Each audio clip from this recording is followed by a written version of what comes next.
Tres temas bastante interesantes que se comentan en redes y veo que casi siempre son difíciles de entender. Entonces voy a tratar yo de hacer el mejor esfuerzo para explicarlos. Estos son plasma del convaleciente, ventiladores y mascarillas en niños.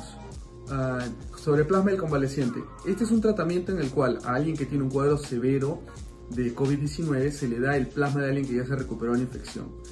La idea de esto es que esta persona reciba los anticuerpos para que le permitan combatir la infección del coronavirus. Entonces hay una serie de requisitos para poder ser candidato a recibir este tipo de terapia. Lo primero es obviamente un tratamiento, digamos, de rescate a alguien. No es la rutina, hay que conseguir un donante. Y por supuesto, además la otra cosa es que estos anticuerpos que se dan no duran por siempre, duran solamente un par de días. Los estudios preliminares que se han hecho muestran resultados prometedores, pero son reportes de casos muy pequeños. Entonces se necesita más estudio y, como mencioné, estos son tratamientos de rescate. Este tipo de inmunización se llama inmunización pasiva, ¿no? Por pasiva porque están recibiendo los anticuerpos para que tú te defiendas de esta infección. No es el estándar de tratamiento. Siempre recuerden, tenemos 120 días con esta enfermedad o conociendo a este virus. Hay más preguntas que respuestas y, como ven, un poco más cada día empiezan a cambiar incluso las opciones de tratamientos, empiezan a salir nuevas drogas, unas que habían salido ya no son quizás tan efectivas. Si tienen preguntas, por favor déjenlas, traté de responderlas, pero espero que lo que hay que llevar a la cabeza es un tratamiento de rescate, no es el estándar, aparentemente tiene buenos resultados. En el Perú no se está haciendo de manera, no tengo entendido que hay un protocolo, sé que ha habido una iniciativa de hacerlo en un hospital de las Fuerzas Armadas, pero no tengo contacto con ninguno de los médicos de ahí, no sé, por cierto, si es que ya algún paciente ha recibido este tipo de terapia, entonces es algo quizás a tenerlo en cuenta.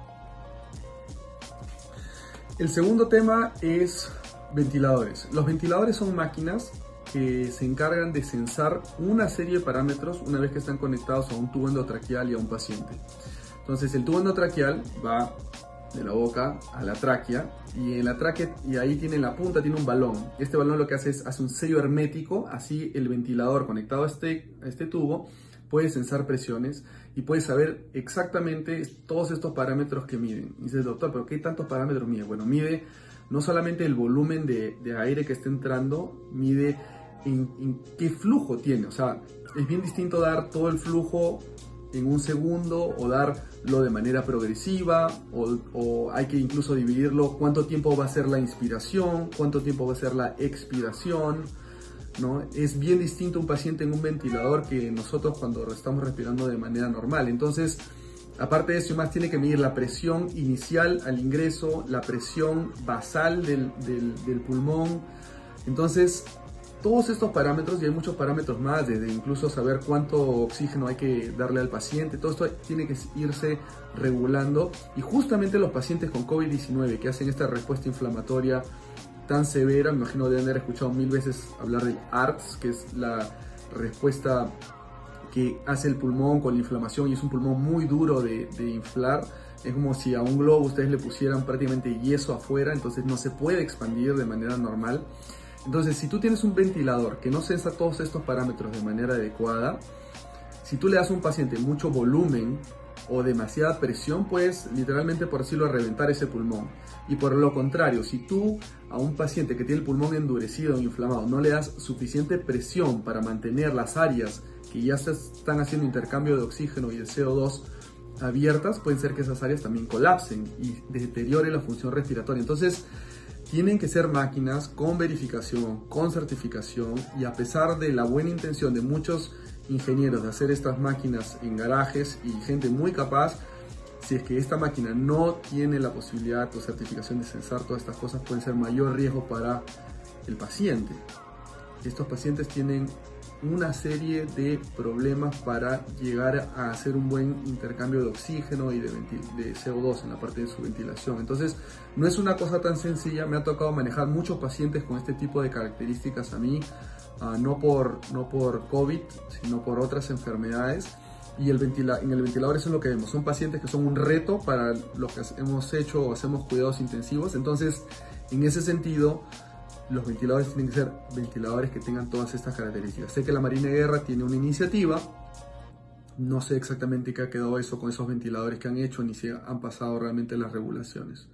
Pero este es un tema bastante extenso, pero dicho de la manera más simple, esa es la razón por la cual no se pueden hacer así ventiladores de manera tan sencilla. Incluso hay unos programas que han pasado unos ventiladores que son básicamente unas bolsas en las cuales una palanca aprieta la bolsa y se manda aire dentro del pulmón del paciente. Bueno, eso no sirve absolutamente para nada. Eso sirve quizás para un paciente que no tiene COVID, desafortunadamente.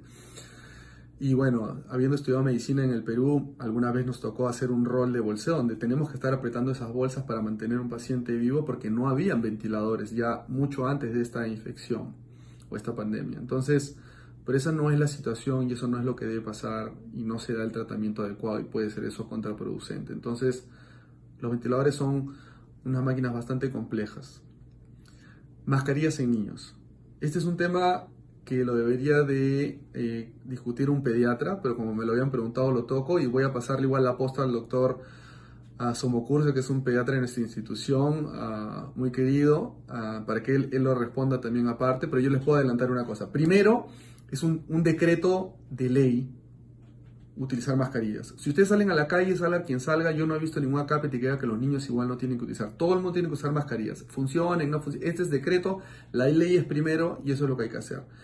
Entonces lo segundo es, los niños no deberían de salir de casa. Los niños no tienen la posibilidad de entender, sobre todo los más pequeños, yo diría 3, 4 años, no tienen la posibilidad de entender que tienen que tener una mascarilla.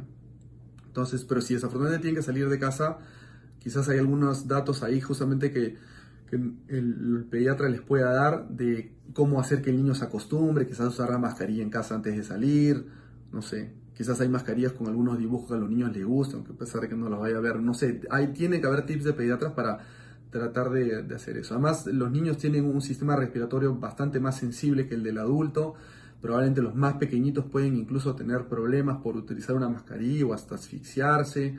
Hay una serie de cosas que, como les digo, que un pediatra podría explicarles mejor, así que voy a dejar al doctor Somocurcio esperando que nos haga una respuesta a esta pregunta que tenemos nosotros y que definitivamente muchas mamás se han estado haciendo.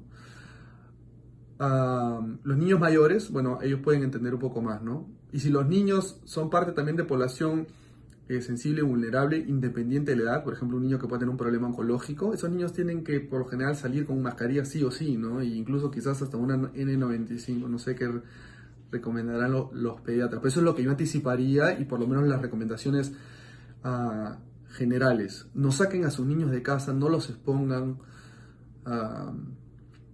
No es negociable, es la ley, todos tienen que tener mascarilla, así que es mejor que no lo saquen. Bueno, espero que estos mensajes y estas ideas los hayan ayudado a entender algunas cosas. Si creen que hay temas que aún no han encontrado una respuesta adecuada, con tantas cosas que hoy en día se publican del coronavirus, por favor escríbanme, trataremos de responderlas. Que estén muy bien en casa, cuídense mucho.